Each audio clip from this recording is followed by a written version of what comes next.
sudah dikuasai kekayaan. Jadi kami berhak untuk mendampingi beliau. Gitu. Itu kira-kira. Tapi tadi ada riba yang tapi Bang, ya Rip, silakan Rip. Hah? Tadi lu nanya, ya udah nanya duluan dah. Bang, dari pihak Baim sendiri persidangan inginnya online terus gitu kan, bahkan sampai 36 kali selesai seperti itu gimana? Enggak, dia nggak minta online, tapi dia minta offline. Offline. Kami yang meminta itu online. Kenapa Bang? Alasannya kenapa Bang? Ya kita mempertimbangkan apa yang terjadi selama ini. Gitu. Banyak lah contohnya, teman-teman mungkin sudah tahu lah. Gitu ya. Ya sebenarnya lebih kepada bagaimana melindungi kepentingan dari anak, agar nanti anak itu tidak mendapatkan suatu jejak digital bahwa ya begini loh. Dan kemudian juga setelah itu ada cerita-cerita lain yang sebenarnya ya belum tentu bisa dibuktikan, karena kan kita pengen membuktikan itu di pembuktian. Nah, jadi lebih kepada pertimbangan, karena ini bukan suatu hal yang untuk dibahas, tapi ini lebih kepada bagaimana diselesaikan, dan penyelesaian itu bagaimana nantinya para pihak itu tidak merasa terluka dari putusan tersebut. Kira-kira. Tapi tadi ada obrolan Mbak sendiri. Oh, kita bercanda gitu kan, panggil oke gimana bro gitu kan, gitu. Nah, tapi kan beda antara di luar persidangan sama di dalam persidangan, beda kan. Kalau saya itu kami gitu kan, itu membela kepentingan dari jadi sebenarnya yang persidangan yang kontatiosa itu jawab-jawabnya itu sebenarnya adalah bagaimana melindungi dari kepentingan dari si prinsipal. Tapi dari situ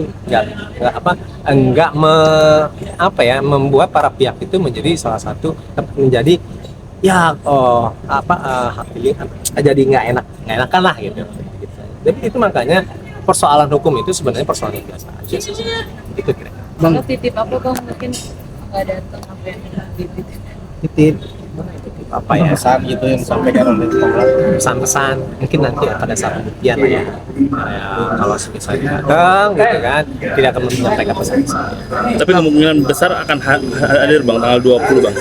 Ya kalau misalnya itu dibutuhkan dan itu untuk kepentingan dari pembuktian, ya mau nggak mau ya harus hadir. Oke Bang, selama ini kan rumornya perselingkuhan dan perselingkuhan gitu ya. Bilang Nggak macam-macam rumor, kan kita bicara macam-macam rumor. kok, nggak hanya perselingkuhan kok. Nah. Tadi dibilang soal mental illness, kemudian kekerasan dan macam-macam. Itu sebenarnya Berarti yang mana nih? dari pihak Abang dan pihak Paula sendiri memiliki bukti saat pembuktian nanti. Punya buktinya lah, itu nanti bukan sekarang gitu.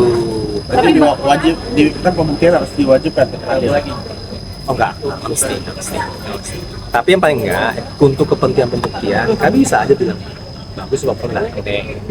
Kalau itu dibuktikan. Karena apa? Kami itu kan nggak tahu orang, kan itu kan. Nah kalau orang ini kayak gimana sih sebenarnya gitu kan? Tapi dari Paula sendiri mungkin sudah tahu apa yang dikatakan Mbak Im tentang mental illness, kekerasan dan lain-lain, tanggapan Paula seperti apa? Itu asumsi atau ahli menyatakan? Ahli? Rumor di luar. Itu kalau rumor artinya nggak usah didengar gitu. Itu maka saya katakan tadi selingkuh. Tahu-taunya ini juga persoalan kita macam-macam gitu kan. Tapi pihak Baim sendiri mengakui memiliki saksi terkait dugaan Ya perselingkuhan. kita perlu lebih punya saksi lagi dan bukti sebenarnya. Lebih valid. Bang, berarti bisa bilang pola tutup kuping gitu. Kok tutup gitu kan? Soal yang Soal Enggak, dia tuh mencermati. Tapi dia mempertimbangkan untuk tidak merespon karena untuk kepentingan dari si anak gitu. Anak ini kan kelompok rentan kan. Dia ini sebenarnya belum bisa menentukan mana benar, mana yang salah gitu. Apalagi umurnya itu di bawah dari 7 tahun, 5 tahun gitu. Nah, itu makanya bisa goyang gitu. Itu sebenarnya dipertimbangkan oleh pola sebenarnya. Tapi lebih untuk kepentingan anak. Ya teman-teman bisa membandingkan lah ya antara prinsipal kami dengan yang lain. Bang, akankah orang yang dibilang orang ketiga ini yang dituduh-tuduh ya, yang dituduh-tuduh akan dijadikan saksi juga nantinya Bang? Itu nanti ya. Karena itu proses apa? Tapi apakah Paula juga memiliki bukti Bang terkait adanya hal-hal negatif di dalam diri Baim itu yang mengakibatkan adanya? Dia nggak mau membongkar itu.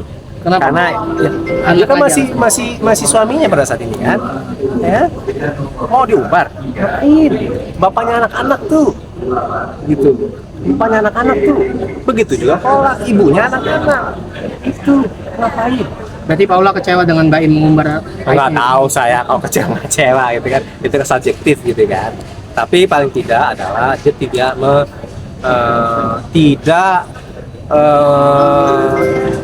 tidak mengikuti lah apa yang dilakukan sama pihak sekolah. Oke. Bang, tadi di persidangan abang menyinggung terkait soal Paula menjenguk anak, seolah-olah ada pembatasan tadi di dalam ruang sidang. Mungkin dijelaskan kembali bang, memang sudah ada akses untuk pembatasan atau gimana bang? Jadi gini, namanya aksesibilitas itu akses ya, peluang untuk mendapatkan untuk bertemu dengan macam-macam. Namanya aksesibilitas itu banyak ukuran.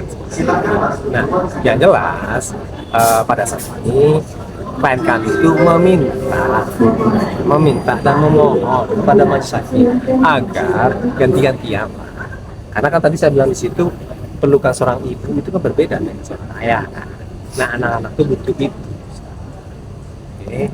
Artinya Paula sampai saat ini belum bertemu anak-anak atau gimana? Ada ketemu.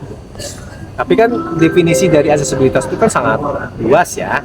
Nah, itu yang saya bilang tadi, definisi-definisi itu yang diungkap oleh kami kan. Itu makanya dia memohon kepada majelis hakim agar bisa dibagi waktunya antara seorang ayah dengan seorang ibu. Berarti ada keluhan dari Paula ke abang terkait pembagian waktu anak ya? Ya itu permohonan. Kalau keluhan ya saya nggak tahu ya, itu saya tanya ya sama Paula. Oke teman-teman. Sejauh ini bang, selain permintaan yang tadi abang sampaikan ke ketua majelis, apalagi permintaan? Udah itu doang.